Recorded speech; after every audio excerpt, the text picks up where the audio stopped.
علم و تہذیب کے تخلیق طلب میدان میں ہمت عاملہ پائی نے بڑا کام کیا۔ جذبہ شوق کے صحرائے جنوں ساما میں چل دیے باپو کی آواز پہ مل کر سارے، ظلمت شب سے ہوئی صبح درخشاں پیدا، علی برادران یوں مائل تعمیر ہوئی۔ دشت ویراں میں ہوا رنگ گلستاں پیدا، جلوے مذہب و تہذیب کی یکجائی سے ہوش علا خواب کی تعمیر کا امکان پیدا، ہوش علا خواب کی تعمیر کا امکان پیدا۔ آغاز کرتے ہیں نام خدائے عظیم سے جو رحمان اور نہایت رحیم ہے، یعنی بنام نراکار ایشور جو باری تعالیٰ ہے، جو رب کریم ہے، وہی ایک اومکار جو دنیا کا خالق اور جامعہ کا والی ہے، وہی جو سب کا پالنے والا ہے، جو ہر گلشن کا مالی ہے۔ دل کی اس بستی یعنی دلی کو اسی نے بسایا، اور اسی کی مشیت نے جامعہ کو یہاں لا بلایا۔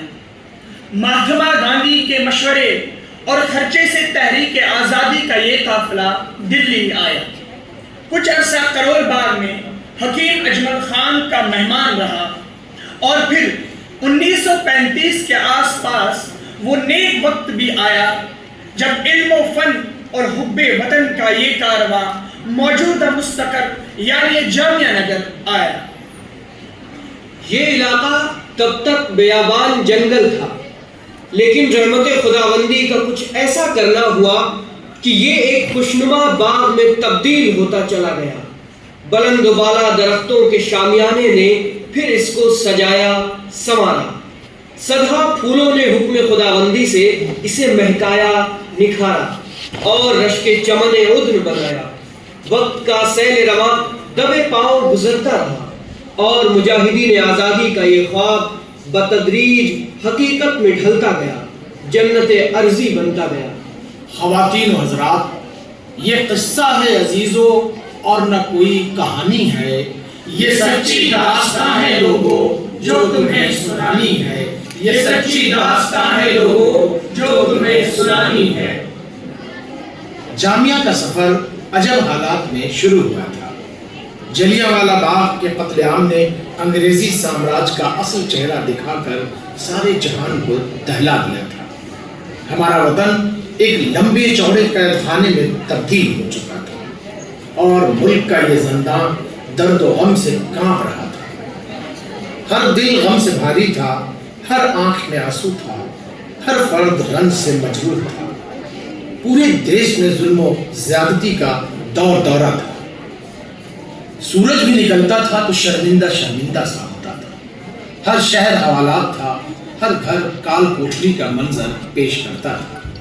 حکومت کو جس پر بھی شک ہوتا تھا وہ گرفتار ہو جاتا تھا۔ زبردست خوف و دہشت کا ماحول چہار سنگ اپنے پنجے جمائے تھا۔ شاعر انقلاب جوش منی آبادی کا اس دور کا کلام شاعری نہیں، اعلان جنگ تھا۔ جب انہوں نے کہا کیوں ہند کا زندہ کانپ رہا ہے، گونج رہی ہے تکبیریں، اکتائے ہیں شاید کچھ قیدی اور توڑ رہے ہیں زنجیریں۔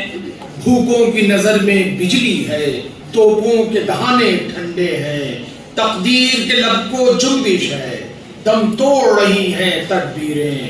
سنبھلو کہ وہ زنداں گونج اٹھا، جھپٹو کہ وہ قیدی چھوٹ گئے، اٹھو کہ وہ بیٹھی دیواریں، دوڑو کہ وہ ٹوٹی زنجیریں، اٹھو کہ وہ بیٹھی دیواریں، دوڑو کہ وہ ٹوٹی زنجیریں۔ تمام زنجیریں توڑ کر ایسے حالات میں مہاتما گاندھی نے علی گڑھ مسلم یونیورسٹی کا دورہ کیا، اور یونین ہال کے جلسے میں علی برادران کا ہاتھ میں لے کر فرمایا، بس ہم انگریزوں کے ساتھ اب تعاون نہیں کریں گے۔ عدم تعاون تحریک کے تحت سرکاری نوکری والے نوکریاں چھوڑ دیں گے، عہدے والے اپنی اپنی کرسیاں چھوڑ دیں گے، اور طالب علم سارے یونیورسٹیاں چھوڑ دیں گے۔ وطن کی محبت کا یہ جذبہ جتنا رومانوی تھا اتنا ہی غیر عملی تھا، لیکن آشیاں پھونک کر پرواز پر نکلنے کا خیال سرفروں اور جیالوں کو بڑا شاعرانہ لگا اور پورا یونین ہال جھوم اٹھا جب وطن پر مر مٹنے والوں سے کہا گیا، لہو گرے گا جہاں تیرے جا نثاروں کا، رکے گا جا کے وہیں قافلہ بہاروں کا، ہزار شوق و تمنا ہے خلوت دل میں، یہ سب چراغ جلائیں گے تیری محفل میں، متاع عشق و محبت ہے آرزو تیری، ہر آرزو سے عبارت ہے آرزو تیری، ابھی آیا ہے کئی سوز دل کی تاثیری، پگھل پگھل کے زمین پر گریں گی زنجیریں، پگھل پگھل کے زمین پر گریں گی زنجیریں۔ دوسرے دن یونیورسٹی میں ہر زبان پر یہی سوال تھا، یونیورسٹی چھوڑ دیں گے تو جائیں گے کہاں؟ ڈاکٹر ذاکر حسین اس دن جلسے میں موجود نہیں تھے، وہ بیمار تھے اور ڈاکٹر انصاری کو دکھانے دلی آئے ہوئے تھے۔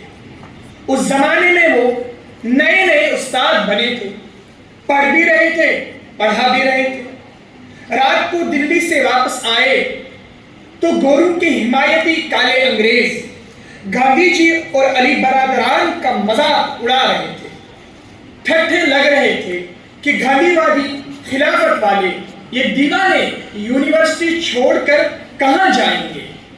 ذاکر صاحب یہ مذاق برداشت نہ کر سکے اور جذبات سے مغلوب ہو کر اچانک بول پڑے، جو بھی جانباز سرفرے یونیورسٹی چھوڑیں گے وہ ہمارے ساتھ آئیں گے اور ایک نئی قومی مسلم یونیورسٹی بنائیں گے۔ سب لوگ حیرت سے انہیں دیکھنے لگے، لیکن ذاکر حسین فیصلہ کر چکے تھے۔ ہفتے کے اندر وہ گاندھی جی اور ڈاکٹر انصاری سے ملے۔ حکیم اجمل خان مہاتما گاندھی کے ہم نوا، ہم راز اور ہم قدم تھے۔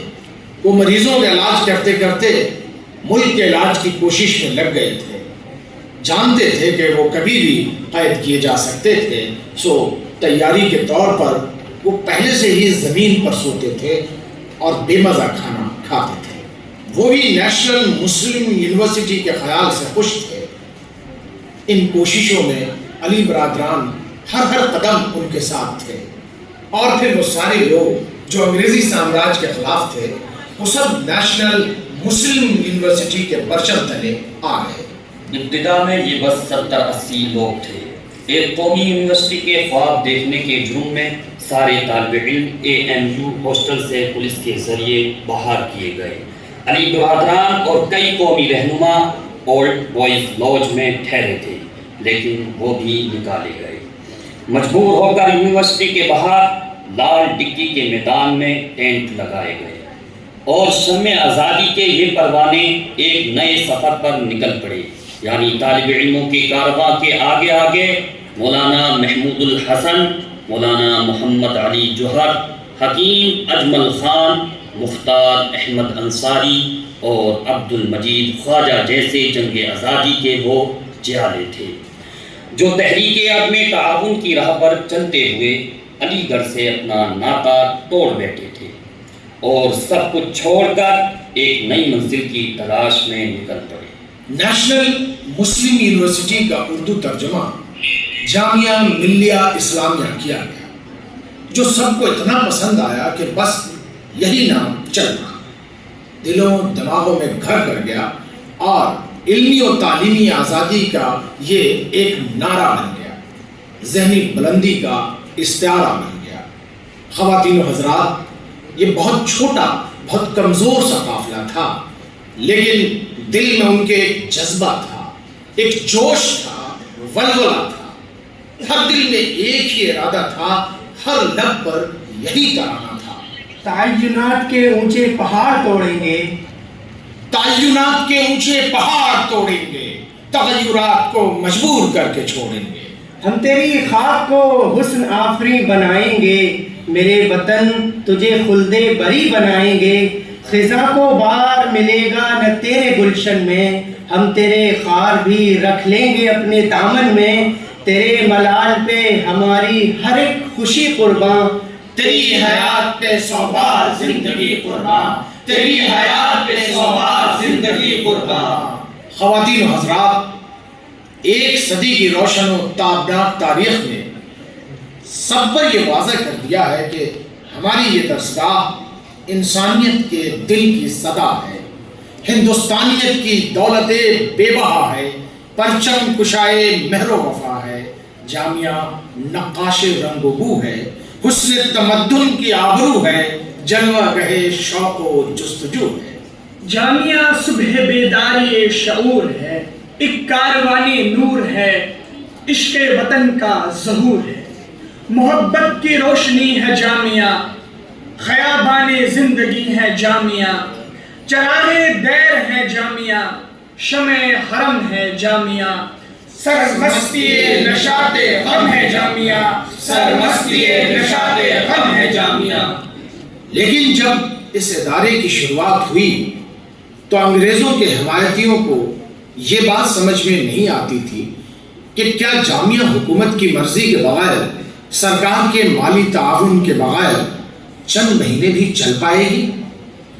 کالے دیسی انگریز گورے حاکموں سے اتنے متاثر تھے کہ نوجوان لوگ بھی ہاتھ میں چھڑی لے کر، سر پر ہیٹ پہن کر، پائپ پیتے ہوئے ایسے گھومتے تھے جیسے وہ انگلستان میں چہل قدمی کر رہے ہوں۔ شاعر نے ایسی بھی دیسی انگریزوں کے لیے کہا تھا، پیدا ہوئے تھے آپ تو لندن کے واسطے، بدقسمتی نے باپ کو ہندی بنا دیا۔ ایسے لوگ جامعہ والوں سے کہتے تھے، کیا جان کے دشمن ہو گئے ہو جو انگریز حکومت کو آنکھ دکھاتے ہو؟ سمجھ نہیں آتا کہ تم لوگ گاندھی کے پیچھے چل کر کرنا کیا چاہتے ہو؟ صفی الدین نیّر کا ایسے ہی لوگوں کو جواب تھا جو دراصل ایک بچے کے لیے لکھا گیا تھا۔ یہ کلام کئی جگہوں پر گایا جاتا تھا، یہاں تک کہ یہ جواب عوامی یادداشت کا حصہ بن گیا، ذہنوں میں بس گیا۔ تو سوال یہ تھا، تم لوگ گاندھی کے پیچھے چل کر کرنا کیا چاہتے ہو؟ اور جواب تھا، میں کیا چاہتا ہوں، میں کیا چاہتا ہوں، میں دنیا کا عالم نیا چاہتا ہوں۔ وہ فرقے جو رہتے ہیں ہندوستان میں، انہیں ایک دل دیکھنا چاہتا ہوں۔ بنے دیس پھر اپنا سونے کی چڑیا، کچھ ایسی نئی کیمیا چاہتا ہوں جو کہتے ہیں یہ کیمیا حریت ہے، میں تائید ان کی کیا چاہتا ہوں۔ ملے گی نہ یہ کیمیا بے کیے کچھ، یہ ایک بات سیدھی کہا چاہتا ہوں، یہ ایک بات سیدھی کہا چاہتا ہوں، یہ ایک بات سیدھی کہا چاہتا ہوں۔ مولانا محمد علی کی تجویز تھی کہ جامعہ کی سربراہی کی ذمہ داری علامہ اقبال جیسے عالم کو دی جائے۔ چنانچہ مہاتما گاندھی نے اس کے لیے علامہ اقبال کو چٹھی لکھی، لیکن علامہ اقبال نے یہ ذمہ داری قبول کرنے سے معذرت کر لی۔ لیکن بیسیوں ایسے مجاہد تھے جنہوں نے زندگی جامعہ کے لیے وقف کر دی تھی۔ Professor A.T. گڈوانی آکسفورڈ سے رامجس کالج پرنسپل بن کر آئے تھے، ہر مہینے 300 روپے تنخواہ پاتے تھے، لیکن سب کچھ چھوڑ کر وہ نیشنل مسلم یونیورسٹی آ گئے۔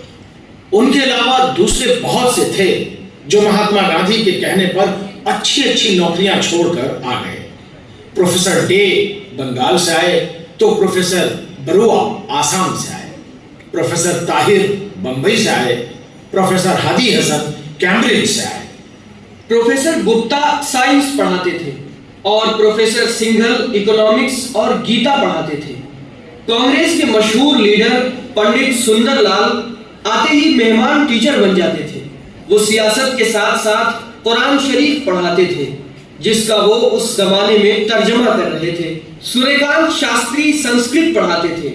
پروفیسر کیلاٹ نئی نیشنل مسلم یونیورسٹی کے تصور پر فدا تھے اور اتنی محنت سے پڑھاتے تھے کہ دوپہر کی کلاس شام تک پہنچا دیتے تھے۔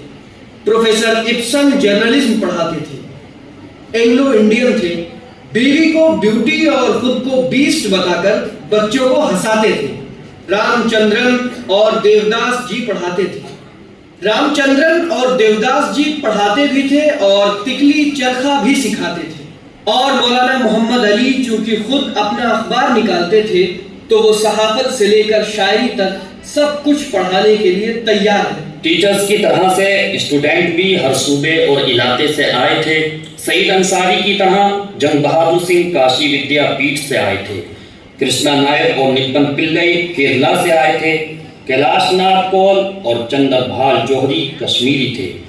بڑے بلدیو رڑکی کے تھے اور چھوٹے بلدیو پٹنہ کے تھے۔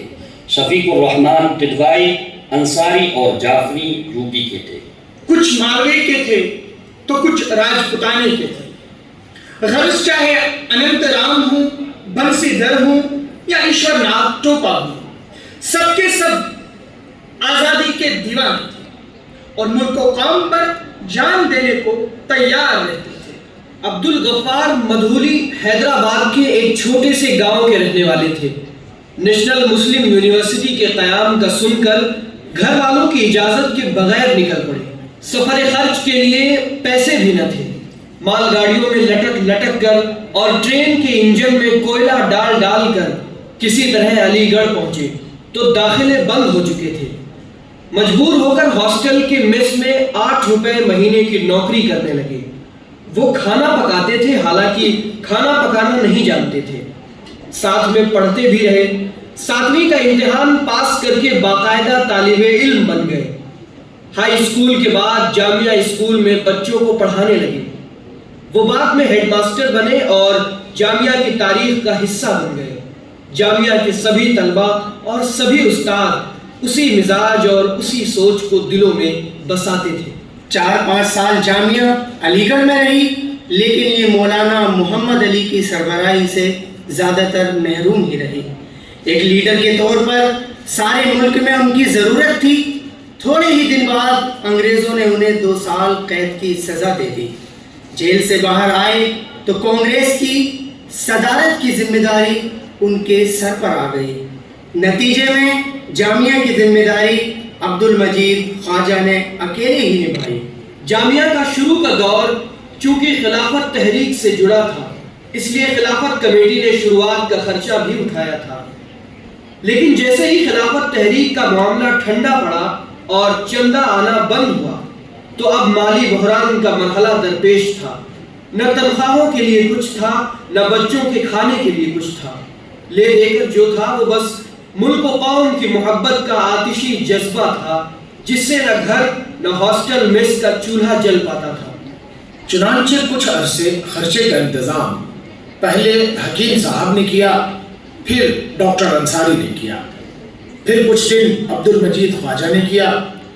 جب جب جامعہ مالی مشکلات سے دوچار ہوتی، جب بھی جامعہ کے بند کرنے کی دلشکن بات ہونے لگتی، تو ایک ہی ہستی ایسی تھی جو بانیان جامعہ کو حوصلہ دیتی تھی، اور وہ ہستی مہاتما گاندھی کی تھی، جنہیں جامعہ کو لے کر ایک عجب ضد تھی۔ جامعہ ان کے دل کے اتنے قریب تھی کہ ان کے لب پر ہمیشہ یہی بات رہتی کہ چاہے جو ہو جائے، دنیا ادھر کی ادھر ہو جائے، جامعہ ہر حال میں چلتی رہے گی، چاہے مجھے اس کے لیے بھیک کا کٹورا لے کر سڑکوں گلیوں پر کیوں نہ نکلنا پڑے۔ جامعہ کے ایک ستون یعنی ذاکر حسین کو ڈاکٹر ذاکر حسین بننے جرمنی جانا پڑا۔ دوسری جانب جامعہ کا کام بھی بڑھتا جا رہا تھا۔ جامعہ کا ایک مدرسہ رنگون میں کھل گیا تھا، ایک مدرسہ بارہ ہندو راؤ میں تھا۔ گجرات کا اسلامیہ ہائی اسکول پہلے ہی جامعہ سے منسلک ہو چکا تھا۔ بہت سوچ و وچار کے بعد جامعہ کو دلی لے جانے کا فیصلہ کیا گیا۔ چنانچہ بڑی بے سر و سامانی کی حالت میں سرپھرو کا یہ قافلہ کرول باغ میں اترا اور جامعہ کا ایک نیا دور شروع ہوا۔ مہاتما گاندھی نے علی گڑھ سے منتقلی پر 1 سال کا خرچہ دیا تھا۔ اس کے بعد کا ذمہ حکیم اجمل خان کا تھا۔ مہاتما گاندھی نے سیٹھ جمنا لال بجاج کو جامعہ کا ٹریزرر بننے کا حکم دیا اور اپنے پوتے رسک لال کا بھی جامعہ میں داخلہ کرا دیا۔ جب شمع آزادی کے پروانوں کا یہ کارواں دہلی پہنچا اور یہاں بچوں کا مدرسہ، بڑوں کا مدرسہ کھولا گیا، تو شکرانے کی ایک تقریب کا اہتمام کیا گیا۔ بچوں کے لیے ایک شکرانہ روش صدیقی نے لکھا تھا اور چھوٹوں بڑوں سبوں نے جھوم جھوم کر گایا اور سنایا۔ سماعت فرمائیے۔ اے خدا شکر تیرا، شکر تیرا، شکر تیرا، اے خدا شکر تیرا، شکر تیرا، شکر تیرا، راستہ ہم کو محبت کا سکھایا تو نے، اور نفرت کے اندھیرے سے بچایا تو نے، سب کی خدمت ہے عبادت یہ سکھایا تو نے، اے خدا شکر تیرا، شکر تیرا، شکر تیرا، اے خدا شکر تیرا، شکر تیرا، شکر تیرا، علم کے حسن سے عالم کو سجائیں گے ہم، خوبصورت تیری دنیا کو بنائیں گے ہم، علم کے حسن سے عالم کو سجائیں گے ہم، خوبصورت تیری دنیا کو بنائیں گے ہم، تو لبھاتا ہے ہمیں تجھ کو لبھائیں گے ہم، اے خدا شکر تیرا، شکر تیرا، شکر تیرا، اے خدا شکر تیرا، شکر تیرا، شکر تیرا۔ چارلس ڈکنس کے الفاظ میں اگر اس دور کو یاد کیا جائے تو کہنا ہوگا کہ وہ بہترین زمانہ تھا، وہ بدترین زمانہ تھا، وہ یقین و ایمان کا دور تھا، وہ شکوک و شبہات کا دور تھا، امیدوں آشاؤں کا وہ موسم جاں فضا تھا، وہ نراشاؤں کے کوہرے میں ڈوبا کپ کپاتا سخت جاڑا تھا۔ مالی دقتوں کی وجہ سے جامعہ کا مستقبل دگرگوں نظر آتا تھا، ملک کا سیاسی منظرنامہ بھی تیزی سے تبدیل ہو رہا تھا، سماج میں تعصب کا زہر بھی بڑھتا جا رہا تھا جو آج اپنی انتہا کو پہنچا ہوا ہے۔ مگر خیر ایسے میں جامعہ کا آدرشوادی ادارہ قوم پرستی کی ایک ٹوٹتی امید محسوس ہوتا تھا۔ نہیں لگتا تھا کہ جامعہ کا یہ نیا تعلیمی تجربہ زیادہ دن چل پائے گا۔ جامعہ کے لوگوں میں مستقبل کے تئیں مایوسی کا عالم تھا۔ تبھی اتفاق سے ڈاکٹر انصاری کا یورپ جانا ہوا۔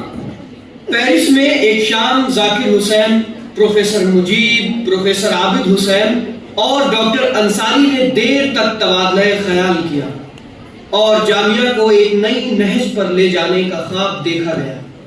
کچھ عرصے کے بعد ہی ان تین تازہ دم شہسواروں نے جامعہ کا کام کاج نئے جوش و خروش کے ساتھ ہاتھ میں لیا اور یہاں سے تعمیر و ترقی کا ایک نیا دور شروع ہوا جس نے جامعہ کو نیا وقار عطا کیا۔ اس دور کے جوش و خروش کو زبان شعر میں بیان کیا گیا جو پھر ہر دل کی صدا بن گیا۔ محبت کی محفل سجاتے رہیں گے، ترانے محبت کے گاتے رہیں گے، محبت کا جادو جگاتے رہیں گے، محبت کی بستی بساتے رہیں گے، محبت کی دنیا کے معمار ہیں ہم، محبت کی دنیا کے معمار ہیں ہم، محبت کی دنیا کے معمار ہیں ہم۔ تعصب نے رخ اپنا پھیرا ہے ہم سے، گریزاں فضا کا اندھیرا ہے ہم سے، محبت کا سایہ گھنیرا ہے ہم سے، اجالا ہے ہم سے، سویرا ہے ہم سے، نئی صبح بن کر نمودار ہیں ہم، محبت کی دنیا کے معمار ہیں ہم، محبت کی دنیا کے معمار ہیں ہم، محبت کی دنیا کے معمار ہیں ہم۔ اسی دور میں جرمنی سے محترمہ گرٹا فلک بورن کا جامعہ آنا ہوا اور انہوں نے چھوٹے بچوں کی تعلیم کے کام کو سنبھالا۔ آپا جان یعنی مس گرٹا فلک بورن نے میونک کے مشہور اسکول سے گانا سیکھا تھا، یعنی موسیقی کا وہ فن جو جرمنی میں بہت عزت کی نگاہ سے دیکھا جاتا تھا، لیکن ان کا دل بس پریشان حال لوگوں کی مدد میں لگتا تھا۔ جرمنی میں لاوارث یہودی بچوں کی خدمت کے بعد آپا کی قسمت میں جامعہ کی ایک اینٹ بننا لکھا تھا۔ انسانیت کی خدمت کا شوق انہیں بھارت لایا اور انہوں نے اپنی زندگی کو جامعہ کے لیے وقف کر دیا۔ رفتہ رفتہ دنیا کے بہترین لوگوں کا جامعہ میں آنا شروع ہوا۔ کبھی میر باقر علی کی داستان کا شہرہ ہوتا تو کسی دن علامہ اقبال کا لیکچر ہوتا، کسی دن سروجنی نائیڈو تو کسی دن موتی لال نہرو کا دورہ ہوتا، لیکن پہلے مولانا محمد علی اور پھر ڈاکٹر انصاری کی موت نے جامعہ کو تقریباً بے سہارا کر دیا، اور تبھی جامعہ والوں کو یہ احساس بھی ہوا کہ جامعہ کے وجود کو چند بڑے رہنماؤں کے سہارے دیر تک برقرار نہیں رکھا جا سکتا۔ چنانچہ طے کیا گیا کہ ہم کو اپنا بوجھ خود ہی اٹھانا ہوگا۔ ایک عہد نامہ تیار کیا گیا اور اس پر سبھی لوگوں نے اپنا اپنا دستخط ثبت کر دیا۔ عہد نامے پر دستخط کرنے والوں نے قسم کھائی کہ جو ہو جائے وہ کم از کم 20 سالوں تک جامعہ نہیں چھوڑیں گے اور 150 روپے سے زیادہ تنخواہ نہیں لیں گے۔ خود ڈاکٹر ذاکر حسین صاحب نے 100 روپے ماہانہ ہی لینے پسند کیے اور اپنی زندگی کے بہترین دن اور ماہ و سال اس عہد پر قربان کر دیے۔ اس بات کا اجتماعی عہد کیا گیا کہ ہر انسان اپنی تنخواہ کی جگہ پر بس ایک چھوٹی سی رقم ہی لے گا، لیکن اس چھوٹی سی رقم کا بھی انتظام ہونا مشکل ثابت ہوا۔ ذاکر صاحب اور شفیق صاحب نے مالی مدد جمع کرنے کا بیڑا اٹھایا۔ بڑی کوششوں سے نظام حکومت سے 1000 روپے مہینے کی گرانٹ کا انتظام کیا گیا، لیکن تبھی گاڑی مارچ اور سول نافرمانی کا حکم آ گیا۔ شفیق الرحمان کی دعائی کے ساتھ ساتھ جامعہ کے بہت سے لوگوں نے اس میں حصہ لیا۔ دلی کے چیف کمشنر نے اس جسارت کا انتقام یوں لیا کہ حیدرآباد کی گرانٹ کو بند کر دیا۔ جامعہ کے نہ جانے کتنے گھروں میں چولہا جلنا بند ہو گیا۔ ڈاکٹر انصاری کے ایک نوجوان رشتہ دار جامعہ میں پڑھتے تھے۔ ایک دن وہ ان سے ملنے آئے، کہنے لگے وہ اتفاق سے جامعہ کے استاد کے گھر گئے تھے اور ان کی بیوی کو صرف مرچ سے سوکھی روٹی کھاتے دیکھ کر حیرت زدہ رہ گئے۔ ڈاکٹر انصاری یہ سن کر رو پڑے، کہنے لگے ہمارے بچے بھوکے مر رہے ہیں اور ہم یہاں ناشتہ کر رہے ہیں۔ لعنت ہے میرے ناشتے کھانے پر، میں جب تک جامعہ کے لیے کچھ جمع نہ کر لوں میں لوٹوں گا نہیں۔ 1 ہفتے کے سفر کے بعد وہ واپس آئے تو ان کے پاس جامعہ کے لیے 25,000 روپے تھے۔ جامعہ کی بنیاد رکھنے والوں کی نجی قربانیوں کا اندازہ اس بات سے لگایا جا سکتا ہے کہ جامعہ بننے کے 15 سال کے بعد کہیں جا کر وہ وقت بھی آیا جب پہلی بار لوگوں کو پوری تنخواہ کا تحفہ مل سکا۔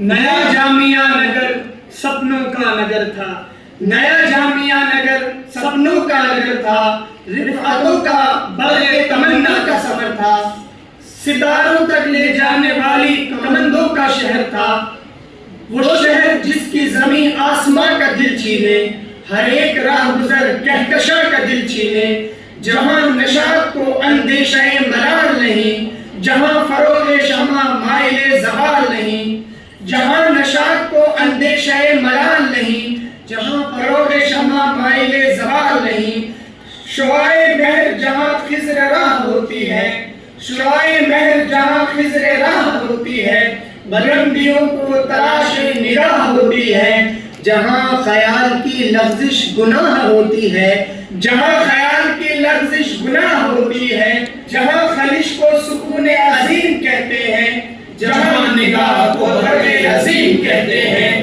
جہاں نگاہ کو برق عظیم کہتے ہیں، جہاں نگاہ کو برق عظیم کہتے ہیں۔ وقت کی نقدی بے آواز بہتی رہی، پھر ہمیں اپنے خوابوں کی تعبیر ملی، یعنی جب صبح آزادی آئی تو وہ کئی نئے منظر بھی لائی۔ کیا خوب تھے آزاد یہ گلشن کے نظارے، ہر گل پہ بڑھے صورت زنجیر شرارے، دلچسپ رہا عشرت نوروز کا ہنگام، وحشت بھی ہماری تھی گریباں بھی ہمارے، دیکھا تو نہ منزل تھی نہ منزل کا نشاں تھا، کیا کیا نہ بھرم دیتے تھے رہبر کے اشارے، کیا کیا نہ بھرم دیتے تھے رہبر کے اشارے، کیا کیا نہ بھرم دیتے تھے رہبر کے اشارے۔ شاید سحر نہ تھی وہ سحر کا خواب تھا، تبھی تو آزادی کے اعلان کے ساتھ ہی بٹوارے کا خون خرابہ شروع ہو گیا۔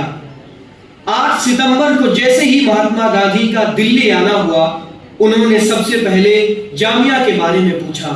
اور دوسرے ہی دن خود جامعہ کا دورہ کیا۔ جامعہ کے کسی فرد نے اس بات کا کوئی تذکرہ نہیں کیا کہ مکتبہ جامعہ کا 4 صدی کا کل علمی سرمایہ نفرت کے سوداگروں نے پولیس کی نگرانی میں جلا دیا۔ مہاتما گاندھی نے آزاد ہندوستان کی نئی حکومت کو اپنے فرض کا احساس دلایا اور کمانڈر ان چیف سے جامعہ کا خیال رکھنے کو کہا۔ جنرل کریپا نے ایک فوجی دستہ جامعہ کی حفاظت پر تعینات کر دیا۔ جامعہ کے لوگوں نے اس احسان کا بدلہ پنجابی ریفوجیوں کی دیکھ بھال اور تعلیم کے ذریعے ادا کیا۔ جامعہ کے بچوں کو شرناردھی بچوں سے ملوایا گیا اور دونوں کو ساتھ رہنے، کھیلنے اور ایک دوسرے کو سمجھنے کا موقع ملا۔ بدقسمتی یہ تھی کہ نئی حکومت بھی انگریزوں کے پرانے قائدوں کی غلامی میں پھنسی رہی اور امید کے برعکس جامعہ کو خاطر خواہ توجہ نہ مل سکی۔ اس مشکل دور میں اگر جامعہ کو حیدرآباد سے 5 لاکھ کی مدد نہ ملتی تو جامعہ شاید سلامت نہ رہتی۔ یہ صورتحال سب کے لیے بہت دل شکن تھی۔ اسی ماحول میں ذاکر صاحب نے ANU کی بات ڈور سنبھالنے کے لیے ہاں کہہ دی اور جامعہ کی ذمہ داری پروفیسر مجیب کے اوپر آ گئی۔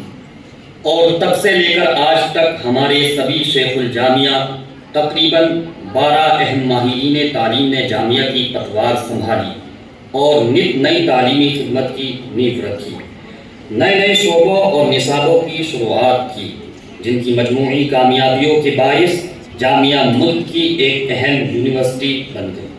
خواتین و حضرات، دیکھتے دیکھتے آخر شب کے وہ تمام ہم سفر راستوں کے غبار میں گم ہوتے رہے۔ خاموشی سے علمی کام کرنے والے لوگ خدمات کی جدوجہد میں لگے رہے اور سینکڑوں لوگوں کی انتھک کوششوں سے خاموش تعلیمی خدمات کا زرعی دور شروع ہوا۔ اس تعلیمی و تہذیبی سفر میں جامعہ کو 15 بہترین قائدین کا ساتھ ملا۔ ہر شعبے اور ہر میدان میں جامعہ کو نام و انصرام ملا، انعام و اکرام ملا، اپنا جائز مقام ملا۔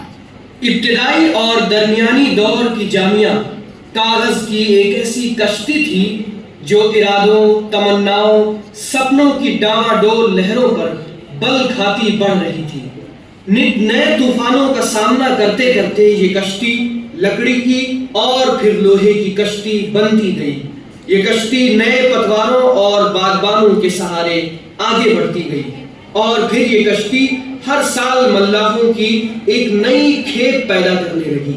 100 سال کے عرصے میں کئی لاکھ لوگ جامعہ سے اپنی تعلیم مکمل کر کے نکلے اور نئے ہندوستان کے مختلف شعبوں کے معمار بن گئے۔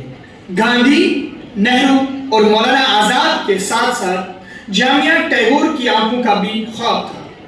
تبھی تو قرۃ العین حیدر اسے مسلمانوں کا شانتی نکیتن کہا کرتی تھی اور بالآخر وہ بعد از وفات اسی گوشہ عافیت میں آسودہ خاک ہوئی۔ بریگیڈیئر عثمان نے جب ملک کی حفاظت کے لیے جان کا نذرانہ پیش کیا تو اس شہید کے جسد خاکی کو پنڈت نہرو، راجندر پرساد اور مولانا آزاد کی موجودگی میں گلشن جامعہ کے سپرد کیا گیا۔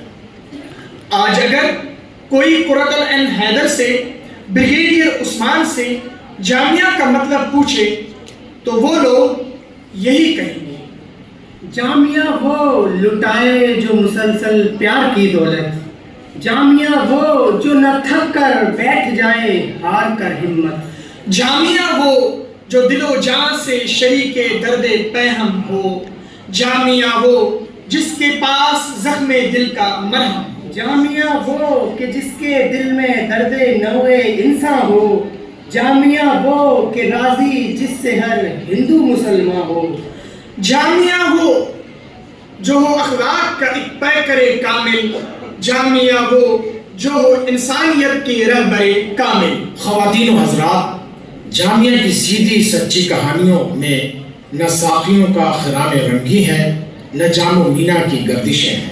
نہ شور انگیز مہکدے ہیں، نہ بے وجہ کی شورشیں ہیں۔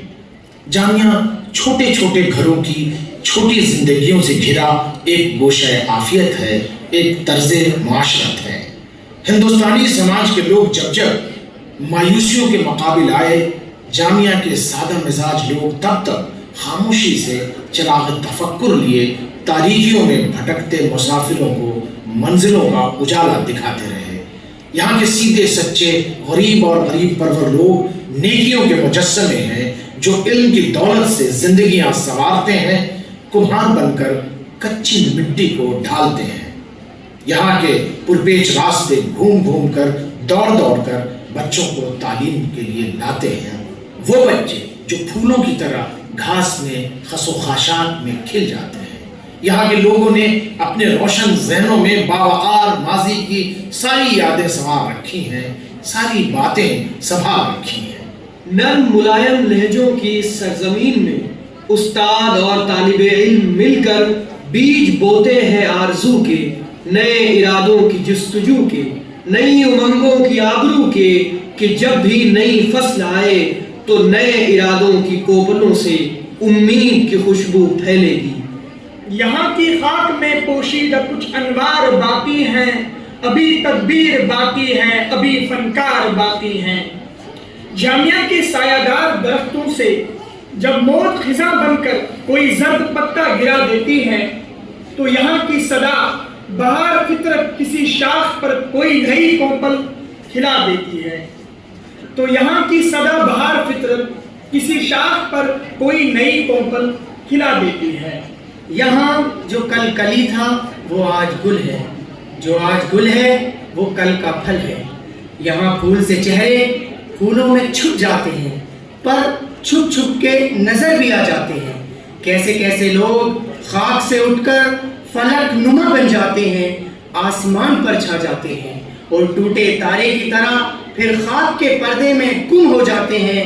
وہ ارض پاک جہاں تیرگی کا نام نہیں، فروغ صبح سے کچھ کم فروغ شام نہیں، جہاں خزاں کو بھی افسردگی سے کام نہیں، وہی مقام ہے جامعہ ملیہ اسلامیہ، وہی مقام ہے جامعہ ملیہ اسلامیہ، وہی مقام ہے جامعہ ملیہ اسلامیہ۔